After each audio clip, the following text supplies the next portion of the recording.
حیات الصحابہ۔ ٹاپک: حضور صلی اللہ علیہ وسلم کے ان اخلاق اور اعمال کے قصے جن کی وجہ سے لوگوں کو ہدایت ملتی تھی۔ حضرت زید بن سوانہ رضی اللہ تعالیٰ نے کے اسلام لانے کا قصہ، جو کہ یہودیوں کے بڑے عالم تھے۔ حضرت عبداللہ بن سلام رضی اللہ عنہ فرماتے ہیں کہ جب اللہ نے حضرت زید بن سوانہ رضی اللہ تعالیٰ عنہ کو ہدایت سے نوازنے کا ارادہ فرمایا تو حضرت زید بن سوانہ نے اپنے دل سے کہا کہ حضور صلی اللہ علیہ وسلم کے چہرے پر نگاہ پڑتے ہی میں نے نبوت کی تمام نشانیوں کو حضور صلی اللہ علیہ وسلم کے چہرے پر پا لیا تھا، لیکن دو نشانیاں ایسی تھیں جن کو میں نے آپ میں ابھی تک آزمایا نہیں ہے۔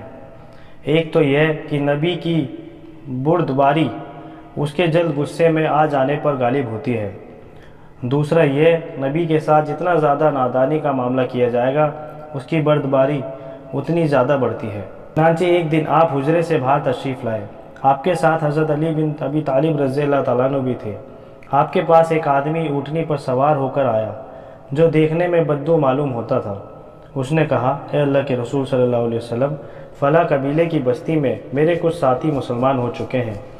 میں نے ان سے کہا تھا کہ اگر وہ اسلام قبول کر لیں گے تو ان پر روزی پھیلا دی جائے گی، لیکن اب وہاں قحط آ گیا ہے اور بارش بالکل نہیں ہو رہی ہے۔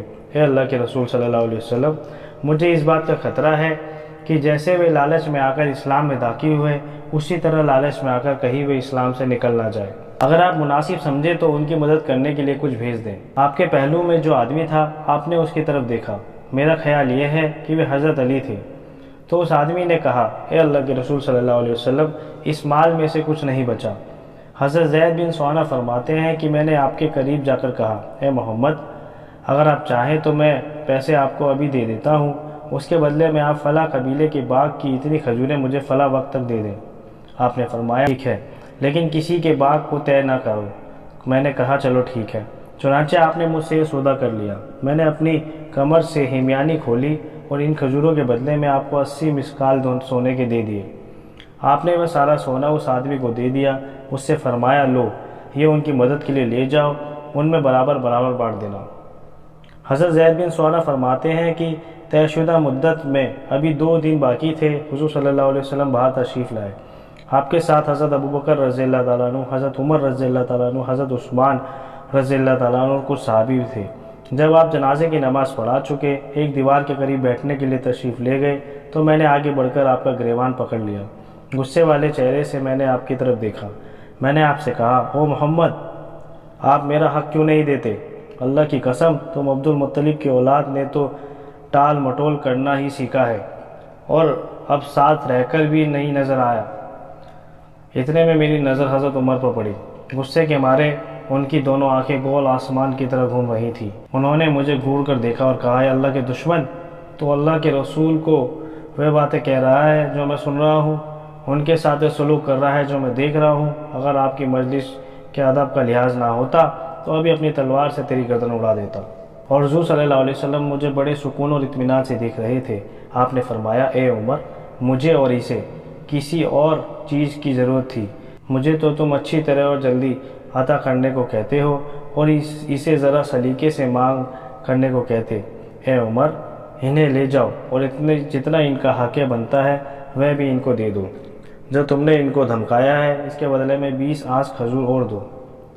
حضرت زید فرماتے ہیں کہ حضرت عمر مجھے لے گئے، جتنی میری کھجوریں تھیں وہ بھی مجھے دے دی، 20 سا کھجوریں زیادہ بھی دی۔ میں نے کہا، یہ زیادہ کھجوریں کیوں دے رہے ہو؟ حضرت عمر نے کہا، مجھے حضور صلی اللہ علیہ وسلم نے فرمایا تھا کہ میں نے جو تم کو دھمکایا ہے اس کے بدلے میں تم کو کھجوریں بھی دوں۔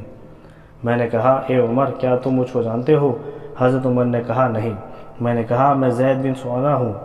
حضرت عمر رضی اللہ عنہ نے کہا، وہ یہودیوں کے بڑے عالم؟ میں نے کہا، ہاں وہی۔ تو حضرت عمر رضی اللہ عنہ نے کہا، اتنے بڑے عالم ہو کر تم نے اللہ کے رسول صلی اللہ علیہ وسلم کے ساتھ ایسا سلوک کیوں کیا اور ان کو ایسی باتیں کیوں کہی؟ میں نے کہا، اے عمر، حضور صلی اللہ علیہ وسلم کے چہرے پر نگاہ پڑتے ہی میں نے نبوت کی تمام نشانیوں کو حضور صلی اللہ علیہ وسلم کے چہرے میں پا لیا تھا، لیکن 2 نشانیاں ایسی تھیں جن کو میں نے آپ میں ابھی تک آزمایا نہیں تھا۔ ایک یہ کہ نبی کی بردباری اس کے جلد غصے میں آ جانے پر غالب ہوتی ہے، دوسرا یہ کہ نبی کے ساتھ جتنا نادانی کا معاملہ کیا جائے گا اس کی بردباری اتنی زیادہ بڑھتی جائے گی۔ اور اب میں نے ان دونوں باتوں کو بھی آزما لیا ہے۔ اے عمر، میں تمہیں اس بات پر گواہ بناتا ہوں کہ میں اللہ کے رب ہونے پر، اسلام کے دین ہونے پر، محمد کے نبی ہونے پر دل سے راضی ہوں۔ اس بات کا گواہ بناتا ہوں کہ میرا آدھا مال محمد صلی اللہ علیہ وسلم کی ساری امت کے لیے وقف ہے اور میں مدینے میں سب سے زیادہ مالدار ہوں۔ حضرت عمر رضی اللہ عنہ نے فرمایا، ساری امت کے بجائے کچھ امت کہو، کیونکہ تم ساری امت کو دینے کی گنجائش نہیں رکھتے ہو۔ میں نے کہا، اچھا، کچھ امت کے لیے وقف ہے۔ وہاں سے حضرت عمر اور حضرت زید حضور صلی اللہ علیہ وسلم کی خدمت میں واپس آئے۔ حضرت زید نے پہنچتے ہی کہا، اشہد ان لا الہ الا اللہ واشہد ان محمدا عبدہ ورسولہ، اور حضور صلی اللہ علیہ وسلم پر ایمان لائے اور آپ کی تصدیق کی اور آپ کے ہاتھ پر بیعت کی۔ حضور صلی اللہ علیہ وسلم کے ساتھ بہت سے غزووں میں شریک رہے۔ غزوہ تبوک سے واپس آتے ہوئے نہیں بلکہ آگے بڑھتے ہوئے انہوں نے وفات پائی۔ اللہ حضرت زید پر اپنی رحمت نازل فرمائے، آمین۔